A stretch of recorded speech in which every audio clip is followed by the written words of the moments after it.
Malinaw po sa akin na ebidensya kinalap nila, yan ay hindi makukalap kung walang kooperasyon ng gobyerno ni Marcos Jr.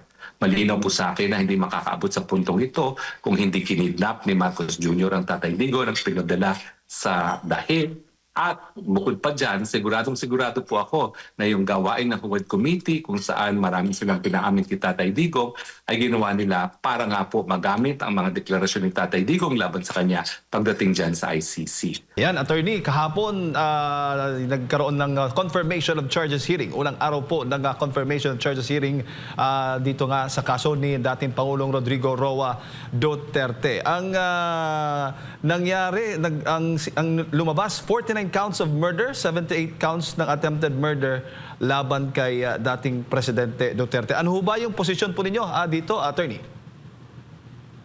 Well, mahahati sa dalawa yung nangyari kahapon. Yung mga opening statements ng depensa, ng prosecution at ng mga biktima, at saka yung submission on the merits ng prosecution.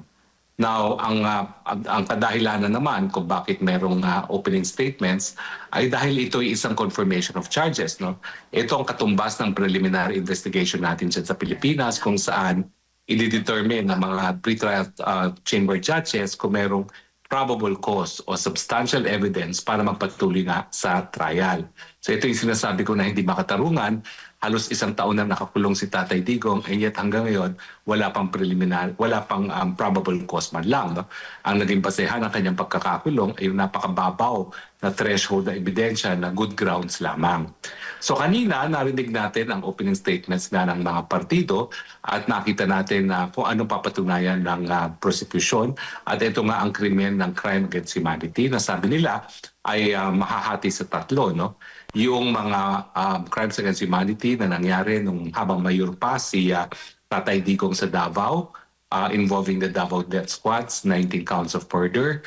Yung high-value targets nung kauna-unahang taon ng pagiging presidente ni Tatay Digong, 14 counts of murder. At saka yung mga Oplan Tokang, yung village barangay saturation drive, 44 counts of murder. Papakita daw ng prosecution na si Tatay Digong sa lahat ng mga kasong ito ang siyang nag-utos, siya nagbigay ng pabuya, siya nagbigay ng mga armas, at siya nagbigay ng garantiya na hindi mapaparusahan ang mga pumapatay. Now, ang sabi naman ng mga biktima ay talagang ang mga biktima hanggang ngayon, miski nakakulong na si Tatay Digong, ay talagang natatakot pa dahil may banta pa sa kanilang mga buhay. No? At ang sabi nila na kinakailangan malaman o marinig ng buong daigdig ang kanilang mga kwento ng sa gayon, mabigyan sila ng katarungan at itong dahilan kung bakit hinihingi nila na dapat makonfirm ang charges laban kay Tatay Digong. Ang Tatay Digong naman ay nagsabi unang-una kinakailangan ang maging desisyon ng hukuman dito sa confirmation charges ay nakabase sa ebidensya, hindi haka-haka, hindi sa politika. At papatunayan daw nila na bagamat maraming mga salita si Tatay Digong na nagsasabi na siya bumuo ng DDS, siya ang nag-authorize sa mga patayan, yan ay mga kabahagi lamang ng political rhetorics at walang intensyon na pumatay. Kung hindi ang tunay na intensyon ay para matakot ang mga taong bayan para sumunod sa batas. Opo. So yan yung una. At sa tingin ko naman, doon sa opening statements, wala tayong masasabing masama doon sa lahat ng partido dahil lahat sa kanila ay nagawa ng napakagandang summation kung paano ang kanilang presentasyon ng ebidensya. Kahapon din, nagsimula na yung submission on the merits ng prosecution. At ang ginagamit nilang mga ebidensya na hindi naman nila dinidisclose kung sino pa, ay mga testigo na magsasabi na ang Davao Death Squad daw dahil lang napanood ko pa lang at yung napresenta pa lang ay yung first count of crimes against humanity dun sa Davao Death Squad na nagpapakita na ang nagbuo ng DDS o Davao Death Squad ay si Tatay Digong at si Tatay Digong mismo ang Davao Death Squad. At sinabi nila na meron silang testigo na magsasabi na bukod sa pagbubuo ng Davao Death Squad, si Tatay Digong ang personal na nagbibigay ng approval kung sino ang tatargetin ng Davao Death Squad. Siya nagbibigay ng pabuya at siya nagbibigay ng garantiya na hindi sila mapaparusahan dahil sa ginagawa nila. Diyan nagtapos yung submission ng prosecution at ipagpapatuloy bukas. No? Sa akin, ang aking pananaw doon sa submission of the merits, talagang kinakailangan pag-aralan mabuti ng depensa ang kanilang ebidensya na gagamitin para nga makumbinsa yung mga judges na walang substantial evidence. No? Kasi ang probable cause, miski sa Pilipinas, hindi ganyan kahirap i-prove yan. No? It's a likelihood that a crime was committed and the accused is probably guilty thereof. Pero kampante ako kasi mayroong isang elemento na mukhang hindi na popruebahan ng prosecution. At yung pinaka-importante elemento ng crime against humanity is yung mens rea na tinatawag o yung intention na patayin ang kanilang mga biktima dahil sila ay mga sibilyan at nalalaman nila na kabahagi sila ng isang sibilyan ng populasyon. So far, ang napatunayan ng prosecution ay mga patayan na yan ay nangyari di umano sa konteksto ng isang pulisiya para labanan ng pinagbabawal na droga na alam naman natin ay obligasyon ng Estado. So hindi masasabi na yung mga patayan na yan kung talagang nangyari ay dahil sila ay sibilyan. Ang sabi nga ng aking kaibigan na si Maharlika na kasama kong manood ng proceedings kanina, hindi naman napapatunayan na ginurgur yung mga biktima ng Davao Death Squad dahil sila yung mga inosenteng sibilyan. Kung meron talagang gurguran na nangyari, ito ay dahil sila ay involved sa kalakalan ng pinagbabawal ng droga o di naman kaya ay naglaban. Opo. Pero ikaw bilang isang dating presidential spokesperson ng dating Pangulong Rodrigo Roa Duterte, sa the way po niyang pagsasalita, sa tingin mo nami-misinterpret lamang at iba yung naging dating doon sa ibang tao? Kaya ganun po yung kanilang nagiging conclusion na talagang siya ang nasa likod nitong Davao Death Squad. You know, kasi si Tatay Digong, ang talagang personalidad na niya, hindi mo na talaga alam kung kailan siya seryoso at kailan naglulukod. At style niya yon. Kaya nga, kinakailangan, the burden is on the prosecution to prove na yung mga binitawan niyang salita ay meron talagang intention na pumatay at hindi lang yan. No? Ang intention ay hindi lang lamang dapat pumatay, kundi pumatay ng mga sibilyan dahil sila ay sibilyan. At sa ngayon, wala akong nakikita ng ganyang elemento. Opo. Alam nyo, noong bago ang Philippine IHL law, talagang nagte-training kami ng mga piskal at talagang mga piskal ayaw gamitin ang IHL law kasi nga napakahirap pruebahan yung karagdagang elemento ng mens rea sa crimes against humanity. Ito nga yung pag-atake sa sibilyan at alam nila na tinatarget nila ay sibilyan. Opo. So far, sabihin na natin napatunayan nila na lahat ng sinasabi nila ay tama, kulang pa rin yung elemento ng nasaan yung intensyon na targeting ang mga di umanong mga namatay dahil sila ay mga sibilyan at alam nilang sila ay mga innocenteng sibilyan. Opo, yung pagpresenta ng prosecution na attorney na doon sa mga videos ni dating Pangulong Rodrigo Duterte na nagsasabi siya na baga yung mga kriminal papatayin ganon.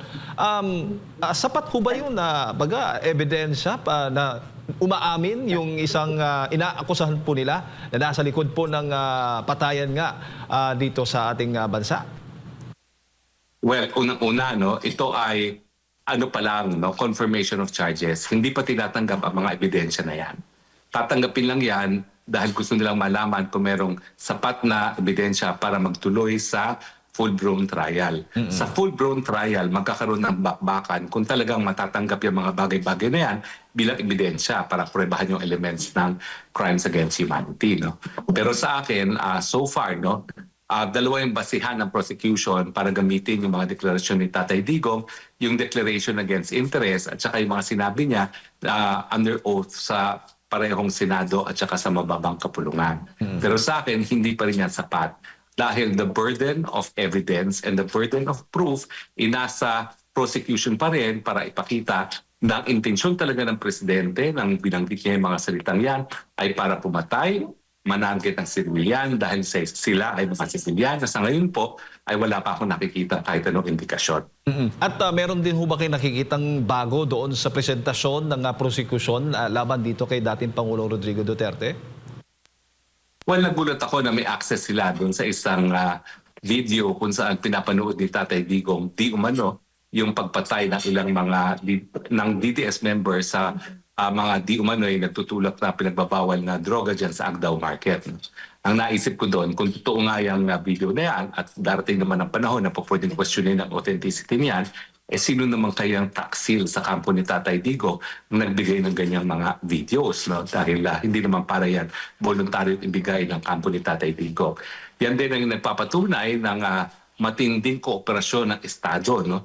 Na pinasisinungalingan yung sinasabi ni Marcos Jr. na hindi sila makikipagtulungan sa ICC. So, dun sa video na yan, medyo nagulat ako dahil nga hindi ko maintindihan kung paano nakuha yan ng prosecution, assuming na authentic nga yan, pero inaasahan ko na i-dispute din ng depensa yung authenticity ng video na yan. Opo. Attorney, para lang din sa kaalaman ng ating mga kababayan, kung ikukumpara mo yung confirmation of charges hearing dito sa proseso din ng pagdinig dito sa Pilipinas, sa Philippine courts po natin, nasang stage po tayo? Ang katumas po nito ay preliminary investigation sa piskalya. Kaya nga po hindi makatarungan na isang taon na siya nakakulong dahil dito sa Pilipinas, hindi ka naman makukulong until after preliminary investigation and after magkaroon na ng finding ang prosecutor at ang judge, no? Kaparehong prosecutor at judge na merong ang probable cause, no? So ang dahilan kung bakit hindi makatarungan yan is kasi sa patakaran ng mga naunang international tribunals, dahil wala pang ang probable cause, bagamat po pwede na siyang maaresto para masigurado na magkaroon ng jurisdiction sa pagkatao niyang hukuman, binibigyan sila ng interim release. Kung titignan mo yung track record ng International Tribunal for the Former Yugoslavia sa mga 120 cases na kanilang 120 akusado na nagkaroon sila, mga 70 ang nabigyan ng interim release. So mahigit pa sa kalahati, no? Almost 2/3 ang nabigyan ng interim release. Yan kasi yung pamamaraan para balansehin yung mababang threshold ng ebidensya para makakuha ng warrant of arrest at doon sa presumption of innocence sa isang akusado at yung karapatan niya sa kalayaan. Opo. Sa stage pong ito ay nagpresenta po sila ng kanilang mga ebidensya at possible pa bang madagdagan? Gusto pa nilang dagdagan yung mga ebidensya lang? Pwede pong gawin yon o hindi na? Hindi, kauna-unahang pagkakataon pa lang yan na ang prosecution ay binigyan ng pagkakataon. Sa mga susunod na araw, at yan ay sa Tuesday, sa Thursday at sa Friday, ang panahon ng hukuman ay igugugol doon sa pagtanggap ng mga ebidensya sa panig ng prosecution at ng depensa. So marami pa po tayong ebidensya makikita at matapos mapresenta ng parehong panig ang kanilang mga ebidensya, maghuhusga ang pretrial chamber kung dapat nga bang magtuloy sa full-blown litigation itong kaso ni Tatay Digong.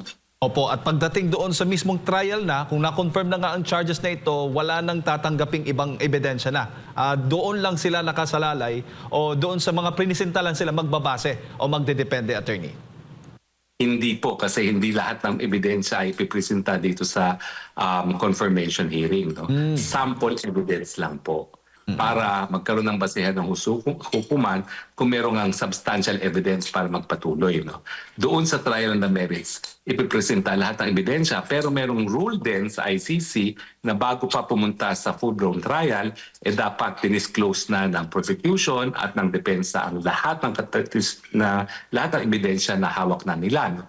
Ito ay hindi nagbabago sa proseso na sa ating lokal na hukuman dahil nagbago na nga ang rules of court natin ngayon.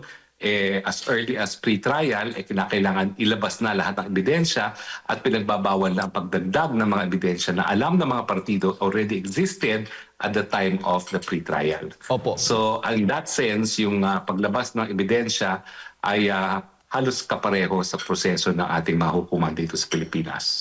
Attorney, sa tingin mo, sino bang nasa likod nitong mga nasa prosecution side? I mean, yung mga humahawak doon sa mga biktima umano ng extrajudicial killing? Malinaw po sa akin ay ebidensya kinalap nila, yan ay hindi makukalap kung walang kooperasyon ang gobyerno ni Marcos Jr. Malinaw po sa akin na hindi makakaabot sa puntong ito kung hindi kinidnap ni Marcos Jr. ang Tatay Digong at pinadala sa dahil.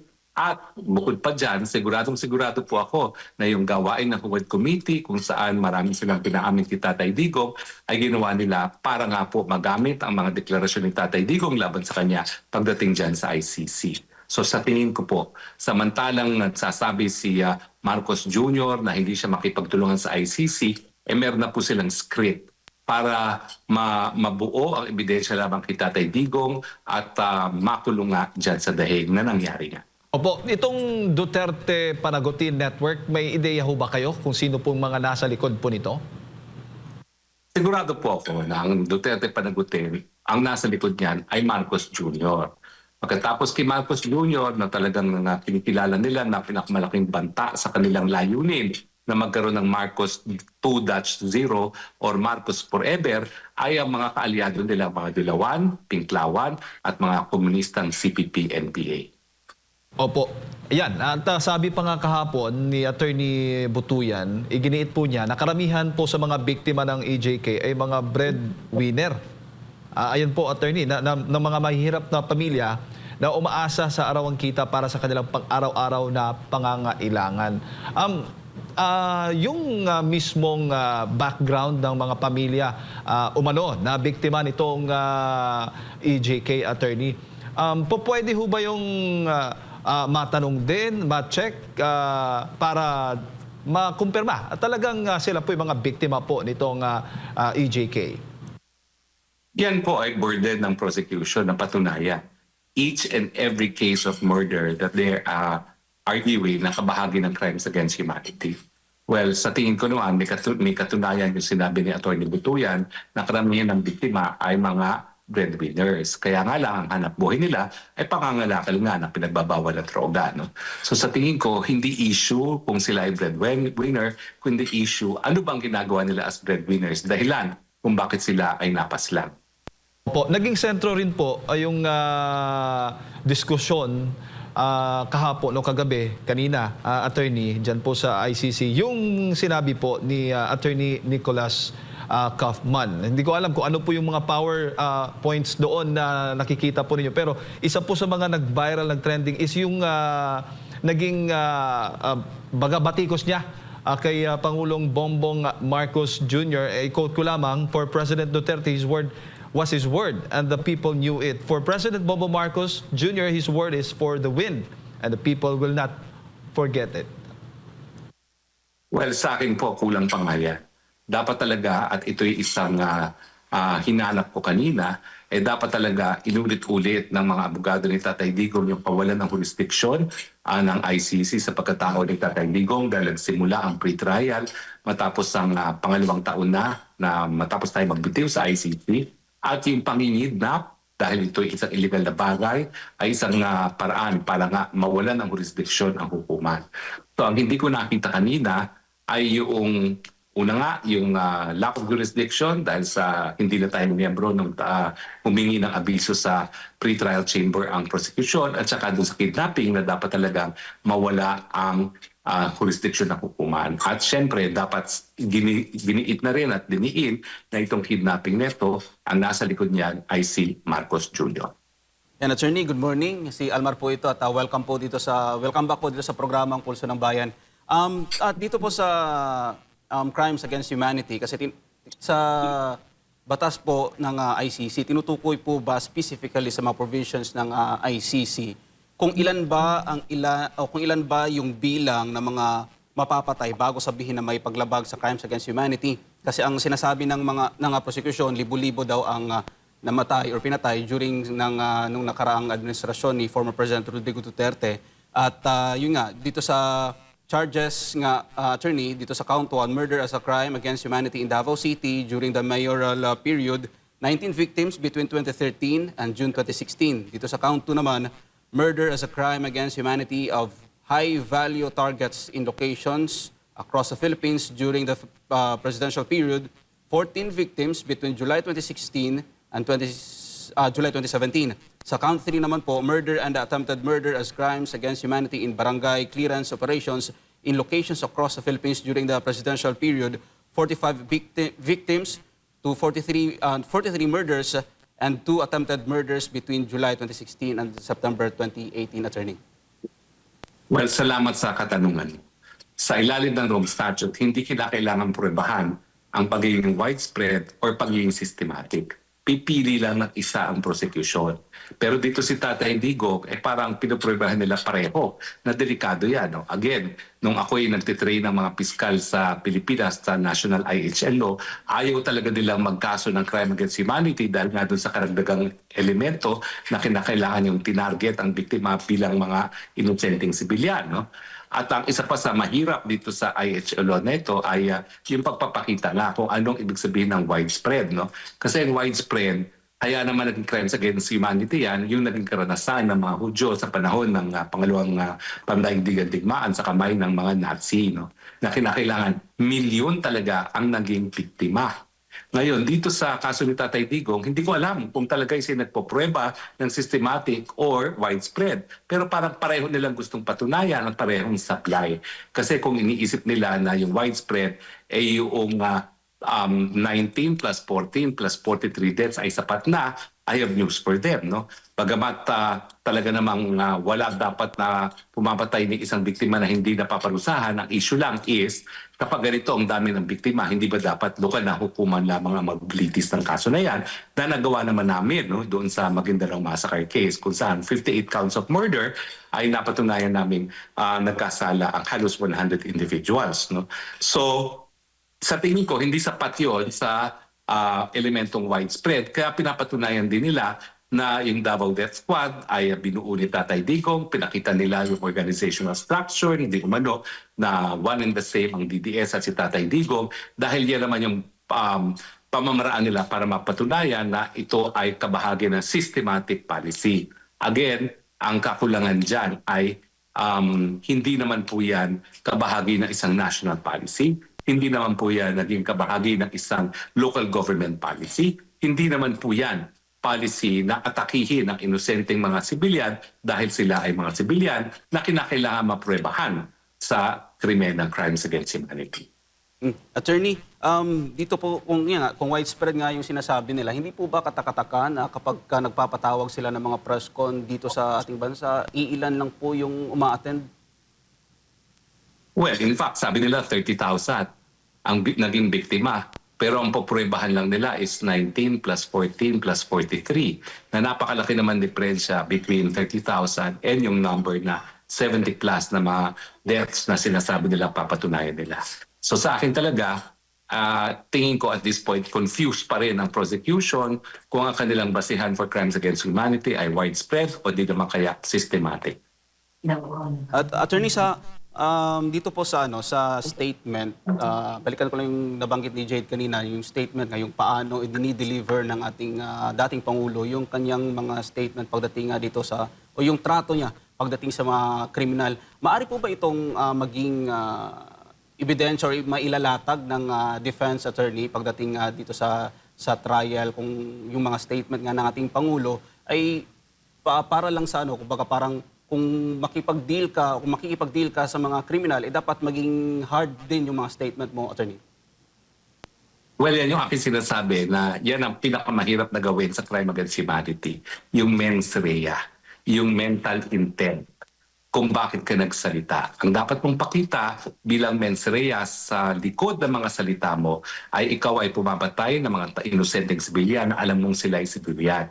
Pero kung babasahin mo yung ang mga sinasabi ni Tatay Digong na narinig naman nating lahat, sinasabi lang niya na talagang huwag kayong magbenta, mga lakal ng droga dahil ako, kinukonsidera ko na salot sa lipunan yung pagbebenta ng droga at kung yan ay talagang ginawa nyo, siguradong mapaparusahan kayo. No? So tama naman yung sinabi ng abogado ni Tatay Digong na ang intensyon ni Tatay Digong ay talagang para manakot, para sila ay sumunod sa batas at hindi para pumatay. Sa panahon po ng dating Pangulong Rodrigo Duterte, attorney, masasabi po ba ninyo na naipaliwanag po ninyo ng maayos yung pagkikipag-deal sa mga sinasabing kriminal? Kasi nga sinabi ni Attorney Kaufman patungkol sa media, sinabi niya, with a sensational headline and a twisted editorial slant, the media, highlight the content while ignoring the true context because that is what captivates the reader po, attorney. Ang hindi naintindihan kasi ng mga taga-ibang bansa, ang mga nagmamay-ari ng media sa Pilipinas, lahat sila ay mga politiko rin. At sila ay mga katunggali sa politika ni Tatay Digong. Nandiyan ang ABS-CBN, nandiyan ang Inquirer, nandiyan ang Journal Group na alam natin halos lahat ngayon ay pag-aari ni Tambaluslos, aka dating Speaker Martin Romualdez. No? So, yun ang dapat sigurong sinabi rin ni Kaufman. Kasi yung pagsabi niya na hindi patas ang mga mamamahayag, baka isipin lang ng mga taong hindi nakakaalam kung anong patakaran sa Pilipinas, na sinasabi lang yan dahil hindi walang mabuting sinasabi tungkol kay Tatay Digong. Kaya nga dapat importante na merong perspektibo na nanggagaling sa Pilipino sa mga hanay ng abogado ni Tatay Digong dahil kung Pilipino nagsalita dyan, isa-isahin niya talaga kung sino nagmamayari ng media at kung bakit ang mga sinasabi ng media ay palaging laban kay Tatay Digong dahil sila nga ay pag-aari ng mga katunggali ni Tatay Digong sa politika. Isa na lang po, attorney, bago ko ibalik kay partner Jade. Batay sa rules ng ICC patungkol dito sa nabanggit po ninyo na flown blown trial, isa sa publiko po ba ito, attorney? Yes, isa sa publiko rin yan. Pero may mga porsyon na pwedeng maging redacted. Gaya kanina, 2 beses sila nag-redact. No? At itong dahilan kung bakit merong 30-minute lead time or delay ang broadcast ng ICC para may panahon sila i-edit out yung mga bagay-bagay na gusto nilang i-redact. No? At ang mga na-redact kanina nga, yung mga binabangkit ni Atty. Kaufman, no? Na mga sensitibong mga testigo na papatunayan niya na nagkaroon ng parang sabwatan o nagkaroon ng mga pagtangka na supili ng ebidensya na magpapakita ng pagiging walang sala ni Tatay Digong. Opo. Attorney, doon din po sa hearing nabanggit yung pangalan ni Senator Bato, ni Senator Bongo at maging ni Vice President Sara Duterte kung hindi ako nagkakamali. Paano po yan makaka-apekto? Sigurado po ako na yung mga co-participants ni Tatay Digong ay meron na yung na-issue na warrants of arrest. Kaya lang may bagong patakaran ngayon na yung service of warrant of arrest ay dapat confidential. Makakaalam lang dyan, ICC at yung Estado na hinihinga ng operasyon. Ako, binigyan ko na ng konfirmasyon dahil ako po merong source na nasa Pilipinas na yung warrant of arrest ni Senator Bato de la Rosa. At hindi ako magtataka kung ngayon ay nasa kamay na rin ng DOJ ang request para cooperation na maaresto yung iba pa mga co-perpetrators ni Tatay Digong. No? At tingin ko nga, importante sa mga Marcoses na maaresto rin itong si Senator Bato at si Senator De La Rosa dahil nais nga nilang makonvict si Inday Sara sa impeachment sa Senado. No? Ang kinakailangan dyan ay 9 na magboboto na walang pagkakasala si Tatay Digong at siyempre kung makukulong nila si Senator Bongo at saka si Senator Bato, mababawasan yung hanay ng minorya na ngayon ay 9, magiging 7 na lang. Opo. Attorney, bago po yung confirmation of charges hearing, nagpalabas po ng pahayag, mensahe ang dating Pangulong Rodrigo Roa Duterte. Kumbaga kung susumahin mo lahat, ang pinaka punto niya is accepted na niya kung ano ang magiging sitwasyon o magiging kahihinatnan ng kanyang kaso. Whether tanggapin, i-confirm o hindi. Baga, ready na siya anytime. Kahit na magtagal sa ICC dahil lang po sa kanyang... baga, inaalay niya yung buhay niya. Ano po yung dating po para sa inyo doon sa kanyang naging mensahe at hindi po pagdalo dyan po sa confirmation of charges hearing? Well, Jade, with all due respect, ibang pagkakaintindi ko doon sa sinabi ni Tatay Digong. Ang pagkakaintindi ko doon, hindi niya kinikilala unang-una ang jurisdiction ng hukuma. Walang karapatan na siya'y litisin ng ICC dahil hindi nga tayo miyembro na. At sa katunayan, hindi lang walang jurisdiction ng ICC, yung pamamaraan na kung paano nakuha ang kanyang pagkatao ay illegal din dahil ito ay sa pamamaraan nga ng kidnapping na isang illegal na pamamaraan. At dahil dito sinasabi niya na tanggap na niya ang kapalaran na niya, nais na lang niyang respetuhin ang hukuma ng kanyang kapayapaan sa kanyang selda dahil bagamat siya ay nasa malayong lugar sa kanyang Pilipinas, alam nating mga Pilipino na ang puso niya ay narito sa ating bayang Pilipinas. No? So sa akin, ang interpretasyon ko dyan, wala siyang pakialam sa kaso niya. At sa tingin niya, ay talaga namang tutuluyan siya. At tama naman si Tatay Digong kasi hindi kami nagkakausap, pareho pa rin kami ng pag-iisip. At sa tingin ko sa mulat-mula, kaya naman pinupuruhan si Tatay Digong dahil unang-una, pinupulaan ang ICC na ang hinahabol lang nila ay mga akusado galing sa Africa, nung panahon ng isang African ang prosecutor, kaya sabi ng African, sige, habulin ko isang non-African na si Tatay Digong. At ngayon naman, dahil dun sa huling Assembly of State Party, talagang tinatanong na nila ng mga miyembro ng ICC, mga estadong kabahagi ng ICC, kung meron pa bang dahilan para magpatuloy ang ICC dahil wala naman silang kaso, dahil lahat ng mga nasasakdal, gaya ni Putin at ni Netanyahu, hindi naman nila nahuhuli, importante na magpatuloy ang paglilitis kay Tatay Digong nang sa ganon ang mga sweldo ng mga magistrado, mga prosecutors at ibang empleyado ng ICC ay magpatuloy dahil wala na silang ibang kaso. Kaya nga po sa mulat-mula, ibang remedyong aking sinasuggest at itong remedyo po ay ilabas ng ICC. Pero hayaan na po natin that has been discussed with the family and firmly rejected, and let's just proceed with the trial. Opo, dahil tanggap na yung kapalaran, masasabi ba nating legal strategy din po ito ng dating Pangulo, Attorney? Well, sa tingin ko nga, dapat pag-isipan ng team at saka ng pamilya kung dapat pa silang sumapit dito sa paglilitis na ito. Dahil kung si Tatay Digong tanggap na walang mangyari dito sa paglilitis dahil unang-una, wala naman talagang jurisdiction na hukuman nito, bakit pa natin bibigyan ng credence, no? Lalong-lalo na tingin ko nagiging malinaw ngayon na bagamat kauna-unang araw pa lang, talaga magiging desisyon ay dapat tumuloy sa full-blown trial. At kapag tumuloy sa full-blown trial, dahil kinakailangan nga nilang mag-survive as an institution by convicting ang mga akusado, no? Alam mo, this is a matter of record.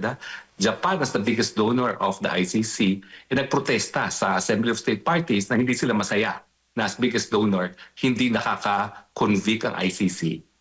Kaya yung kaso ni Tatay Digong, this is an existential issue. Nakasalala yung pagpapatuloy ng ICC sa pagpapakonvict kay Tatay Digong. Kaya wala akong nakikitang remedyo dito sa ICC. Opo.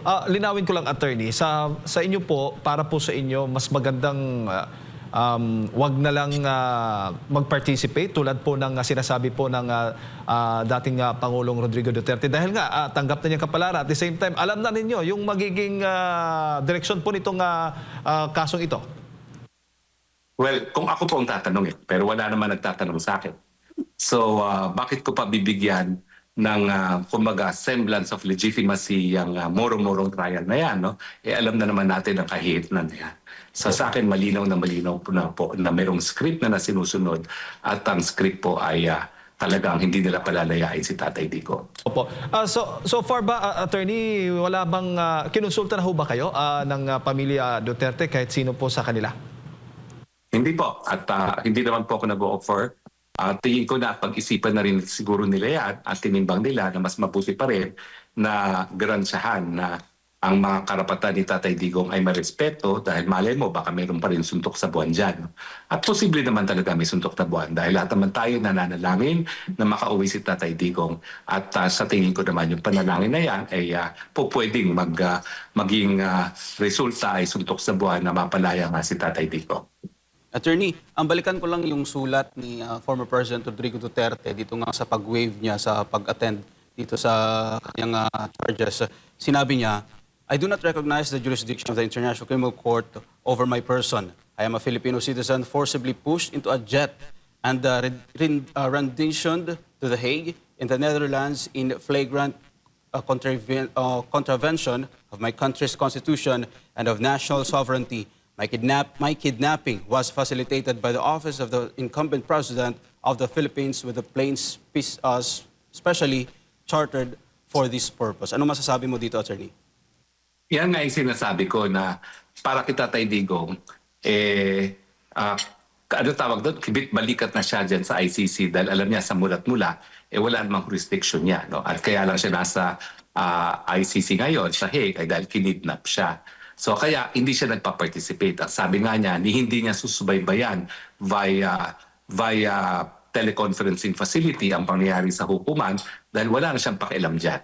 Siya ay meron ng kapayapaan sa kanyang selda at ang kapayapaan na yan ay nanggagaling dun sa kaalaman, alam ng sambayan ng Pilipino na ang puso niya ay nananatili dito sa ating bansang Pilipinas. Dito sa issue ng kidnapping, Attorney, kasi may pahayag ang dating PNP chief ng na si General Torre na hindi niya, wala siyang nilabag na batas, sinusunod niya lang yung utos. Meron ding statement yung Malacanang na wala rin nangyaring kidnapping, attorney. Malinaw po na hindi po nasunod ang Article 59 ng ICC, hindi po siya hinirap sa lokal na hukuman at ang dahilan kung bakit may ganyang provision ay para magarantiya ang karapatang pagtao ng kahit sinong inihingi na ma-extradite sa dahig at magarantiya na walang paglabag sa soberenya ng bansa kung saan manggagaling yung akusado. Attorney, ihabol ko lang yung doon sa legal team ng dating Pangulong Rodrigo Duterte, baga Philippine team, no, ng dating Pangulo, na possible na baga magpa-participate nga dito sa legal counsel niya na si Attorney Kaufman dyan po sa ICC. Sa tingin mo dapat, dahil nga, idugtungan ko lang yung sabi mo na dahil sinabi na ng dating Pangulo na tanggap na niya yung kapalaran niya, kung ikaw ang personally tatanungin, hayaan na lang natin yung kaso na umusad dahil wala nating magagawa, dahil yung alam na natin yung magiging kapalaran, alam na natin yung magiging direksyon, yung magiging desisyon ng korte dito dahil nga politika ang nasa likod nito. Ganun ho ba?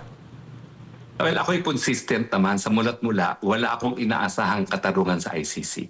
Kaya nga po, ang nag-iisip ako mga pamamaraan na ang remedyo ay sa labas ng ICC. Pero habang nasa ICC po yan, para po yung tren na hindi napipreno at tuloy-tuloy na po yan para sa isang desisyon na ikukulong ang Tatay Digong. No? Pero siyempre, patuloy pa rin tayo magdasal dahil gaya na sinasabi ko, prayers can move mountains. Opo, mayroon hong resolusyon na inihain ngayon kahapon dyan po sa House of Representatives patungkol nga po dito sa muling pagbabalik po natin dyan po sa ICC, maging miyembro. Ano po ang inyong reaksyon doon? Nakakatawa po to kasi itong ginagawa ng ICC hindi lang kay Tatay Digong, kung hindi pati kay Netanyahu, kay Russia, sa bansang Russia, yan ay patunay na ang ICC ay talagang baliwala sa kanila kung tinatanggap ng mga estado ang jurisdiction ng ICC samantalang bilang isang hukuman na binuo sa tratado, ang kanilang jurisdiction ay nakasalalay sa pagtanggap o yung consent ng mga estado. Dito po nakikita natin no, na bagamat naging member ang Philippines, wala na tayo sa ICC nung nagsimula ang preliminary investigation. At nakikita natin na sa kaso ni Netanyahu at ni Russian President Putin, nagpupumilit din sila magkaroon ng jurisdiction, gayong hindi naman ever naging miyembro ng ICC ang Russia at saka ang Israel. Opo. Attorney, timing ho ba yung pag-anunsyo ni Vice President Sara Duterte na tatakbo bilang Pangulo sa 2028 dahil nga dito sa mga isyong kinakaharap ngayon ng mga Dutertes? Sa tingin ko, wala masyadong kinalaman ang kaso ni Tatay Digong dito sa desisyon ni Bibi Duterte na tumakbo bilang presidente. Kasi alam naman niya, miski maging presidente siya, nandyan pa rin at nakakulong pa rin si Tatay Digong at yung kanyang pagiging presidente hindi makaka-apekto doon sa desisyon kung siya'y makakalaya. No? Pero sa tingin ko, ang mensahe ni BP Sara, bagamat hindi makakatulong sa pagpapalaya ni Tatay Digong ang kanyang anunsyo, ay nagbibigay notice sa mga kongresista na bilang pinakamalakas na kandidato bilang presidente at walang malapit na kahit sinong kandidato lumalapit sa posibilidad na mananalo si Inday Sara, dapat mag-isip-isip sila kung gusto nila makalaban ang susunod na presidente ng Pilipinas. Gayunpaman, hindi ko sinasabi na walang epektong pagiging presidente ni Inday Sara Duterte dahil sa mulat-mula ang aking paninindigan, ang pananagutan sa paglabag sa karapatang pantao ni Tatay Digong ay nasa bansang Netherlands. Dahil bansang Netherlands ang humahawak sa kanya sa teritoryo ng Netherlands. Siya ay sinundo sa airport ng mga police Netherlands, sinakay sa ambulansya ng Netherlands, dinala sa ospital ng Netherlands at nakakulong pa rin sa teritoryo ng Netherlands. So yung pagiging presidente niya, I'm sure may impact pa rin yan sa relasyon ng Pilipinas at ng Netherlands dahil sa larangan ng karapatang pantao, ang obligasyon na itaguyod at protektahan ang karapatan ng lahat ng tao sa kanilang teritoryo ay nasa estado. Hindi naman po yan nakalagay sa International Criminal Court. Opo. Attorney, kung sakaling ang Korte Suprema natin magdidesisyon doon sa mga petisyon na inihain po doon sa kanila, kaunay nga po dito sa illegal na pag-aresto ni dating Pangulong Rodrigo Roa Duterte, Sa tingin mo, mababago po, may pagbabago pong mangyayari? Mapipigilan ba niya itong ongoing hearings o ano hong possible scenario? Wala pong epekto yan sa ICC. But again, pwede yan maka-impluensya doon sa relasyon ng Pilipinas at Netherlands. Kasi may desisyon ang hukuman ng Pilipinas na nagsasabi na illegal, krimen ang nangyari kay Tatay Digong. At bagamat ang sa ICC hindi binibigyan ng halaga, meron pa rin yung impact doon sa anong dapat gawin ng Netherlands sa mga biktima ng illegal na bagay gaya ng kidnapping. Opo, merong grupo din na nagsasagawa ng signature campaign. Tawag nga is Tay Kami Naman. At naghain na nga sila ng formal na petisyon po sa Supreme Court. Kaugnay pa rin po dito sa pag-aresto nga kay dating Pangulong Rodrigo Roa Duterte. Makatutulong ho ba ito? Hindi. Unang-una, wala po silang petisyon na hinain sa Korte Suprema. Ako po ay tumatayong isang abogado sa 4 na petisyon na kumu-question nga doon sa panginidnap at pagpapadala kay Tatay Digong. Ang ninanais namin na isang desisyon sa Korte Suprema na magagamit namin sa International Tribunal, kung hindi man lang sa Dutch courts, no? Na illegal nga yung mga pangyayaring yan. Pero walang kahit anong signature campaign ang makakapilit sa Supreme Court na magdesisyon dahil in fact, yung nagagawang signature campaign ay hindi dapat yan ginagawa dahil hindi dapat ini-influensyahan ng hukuman na gumawa ng kahit anong desisyon. No? At ako po, inuulit ko na talagang I had to distance myself from this dahil ako po abogado ni Congressman Pulong at hindi po ako po pwedeng magbigay ng aking consent sa kahit anong pamamaraan para ma-influensyahan ang hukuman at syempre po ang signature campaign ay makaka-influensya sa anumang desisyon ng hukuman. Attorney, sa pagdeklara ni VP Sara na tatakbo siyang Pangulo ngayong darating na 2028, sa tingin po ba ninyo magiging all-out yung kasalukuyang administrasyon sa pagbabatiko, sa pagpapatumba nito kay VP Sara, considering na nasa kanila yung makinarya, Attorney? Well, hindi ko lang tingin yan. Meron na akong confidential informant na nagsasabi sa akin, hindi sila titigil hanggang hindi makulong si Inday Sara na hindi siya makatakbo sa susunod na eleksyon. At hindi sila titigil hanggang hindi nila matanggal si Inday Sara sa pamamagitan ng impeachment at conviction sa Senado dahil nga hindi naman po pwedeng mapakulong si Inday Sara habang siya ay sitting vice president dahil doon sa prinsipyo na ang mga impeachable officers hindi po pwedeng kasuhan ng kasong kriminal na ang parusa ay pagpapalis sa pwesto. No? So sabi ng confidential informant ko, talagang hindi bababa sa pwesto ang mga Marcoses sa 2028 at gagawin nilang lahat para hindi maging presidente si Inday Sara Duterte. Nabago ba, Attorney, ng deklarasyon ni VP Sara yung political landscape after nung sinabi niya na tatakbo siyang Pangulo sa 2028? Siyempre, unang-una, naging mas mahirap yung kagustuhan ng mga Marcos administration na tanggalin si Inday Sara. Sa tingin ko ngayon, mahihirapan silang kumuha ng 1/3 na boto ng kongresista na susuporta sa impeachment dahil magaling ang pang-amoy ng mga politiko natin kung sino talaga ang susunod na presidente. So dahil tingin ko na magaling ang kanilang mga pang-amoy, maraming hindi na talaga magbibigay ng kanilang lagda. Depende na lang siguro yan kung gaano kalaki ang bigayan para sila pumirma. Pero sa panahon ngayon na ilang tulog na lang ay eleksyon na, tingin ko kahit gaano pang kalaki yan, iiwasan ng mga kongresista na maging kalaban ng susunod na presidente ng Pilipinas. Sa exclusive interview ng SMNI kay VP Sara nitong nakarang araw dito sa studio, Attorney, nabanggit niya na meron na siyang nirecruit na magiging vice president niya at yung magiging trabaho ng kanyang vice president ay habulin yung mga talagang mastermind na pagnanakaw sa kabanan ng bayan. Sa tingin niyo, Attorney, yung 6 years na time ng isang vice presidente, sa tingin niyo magiging sapat yon para talagang mapanagot yung mga mastermind ng pagnanakaw ng pera ng bayan, Attorney?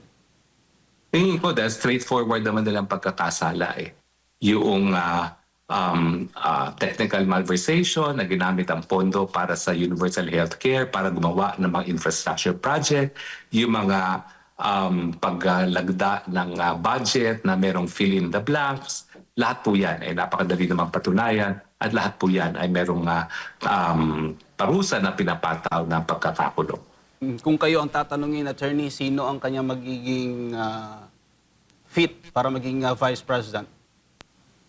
Ay sa akin madali po yun kasi miski hindi ko pa nakakausap si Inday Sara kung sino ito, ang sabi niya maging trabaho ay panagutin ang dapat mamanagot. At alam naman natin na sa Senado lately, ang gustong magpanagot sa mga magnanakaw sa ating infrastructure ay si Senator Marcoleta.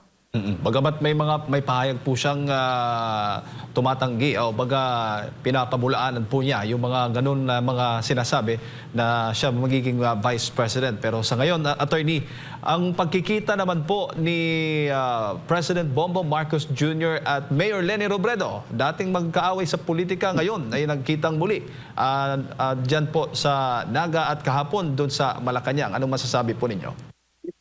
Yan po ay kain suka. Diretsahan na po at wala nang paligo-ligo. Kain suko po yan, nakakadiri na po yan.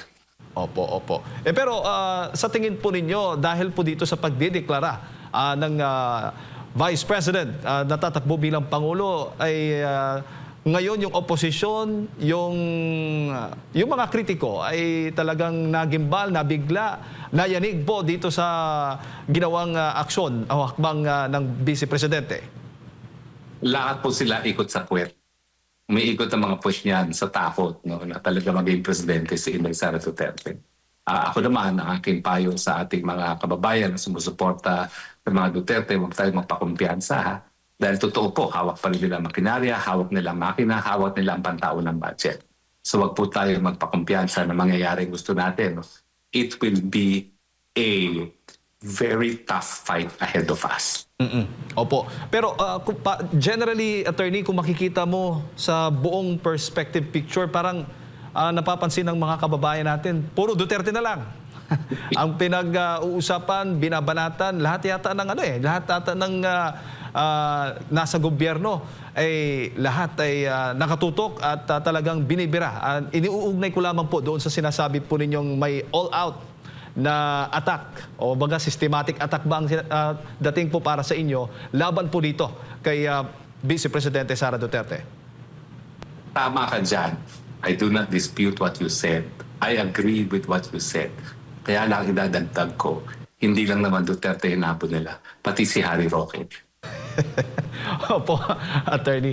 Ayan, siguro, Attorney, bago lang tayo magtapos, alam ko, madaling araw na dyan. At pagod na po kayo. May idadagdag lang na tanong si Partner Almar, tapos mamaya, yung huli po nga mensahe po sa ating mga kababayan. Attorney, habol ko lang, yung kombinasyon ng mga dilawan, ng mga loyalista ng mga Marcos at itagdag pa itong mga komunista. Sa tingin po ninyo, Attorney, sasapat yung pwersa nila para patumbahin yung nag-iisang Duterte? Well, alam nyo, politics is addition. At ang nakakalungkot lang, wala talagang basihan para magsabwatan ang mga dilawan at mga pinklawan sa mga loyalista dahil si Tatay Digong naman ay sinimulan niya ang kanyang political career dahil sinuportahan niya ang Cory Aquino. At nanindigin din siya laban sa mga Marcoses. Sa akin, mas matindi ang laban kung sila ay magsanib puwersa. Pero naniniwala naman ako on the basis of survey na walang kahit sinong lumalapit sa tsansa na manalo ni VP Sara sa ngayon. At syempre wag natin kalimutan na nung minsan nagkaroon din tayo ng VP B9 na umabot sa 80% ang kanyang approval rating at one time. Ha? Pero nakita natin na pagdating ng eleksyon, siya ay naging number 3. So wag tayong magpapakumpiyansa, lalong-lalo na hawak nila ang makina, hawak ng gobyerno ang mga local government units. Right. Attorney, yung ginagawa ngayon ng administrasyon na pambabitiko sa mga Duterte kay VP Sara, sa tingin niyo nakatulong sa political career ng mga incumbent kayo na nakaupo, Attorney? Kiss of death po yan. At malalaman naman nila yan sa susunod na halalan, lalong-lalo na kung sapilitan nilang aalisin sa pwesto si VP Sara Duterte. Attorney, sa mga natitirang panahon na lang ng kasalukuyang administrasyon, sa tingin nyo, kaya pang maiangat yung ratings ng Pangulo, Attorney, sa mga ginagawa niya? Nung nakarang araw nga, kinausap niya yung mga governors at mga mayors sa Pilipinas, Attorney. Parang meron na naman silang, kumbaga parang nihahandog na naman sa taong bayan, ganito yung gagawin natin, na kayo yung makikinabang. Too late. Dahil ang problema natin, dapat tinutukan na niya since day one in office, yung walang patid na pagtaas ng presyo ng bilihin, yung kagutuman, kawalan ng trabaho, lahat yan dapat ay in-address na since day one. It's too late in the day at alam naman natin na dahil isa sa solusyon sa ating problema sa ating ekonomiya ay yung kapital at mga turista na dapat manggaling sa China na sa ngayon ay patuloy na inaaway ng administrasyon nito, mukhang malabo na po. Mukhang wala na talaga tayong pag-asa na bumangon until 2028. Ang pag-asa na lang talaga natin ay magkakaroon ng bagong pag-asa na sa pagkatao ni Pipi Sara Duterte. Ayan. Attorney, yung huling mensahe po ninyo muli sa ating mga kababayan na nanonood po, namimiss na po kayo dito sa Pilipinas. Laban lang bayan. Kung sa tingin nyo, hirap na kayo, may mga taong gaya ko, malayo sa pamilya, malayo sa mga mahal sa buhay, pero lumalaban pa rin.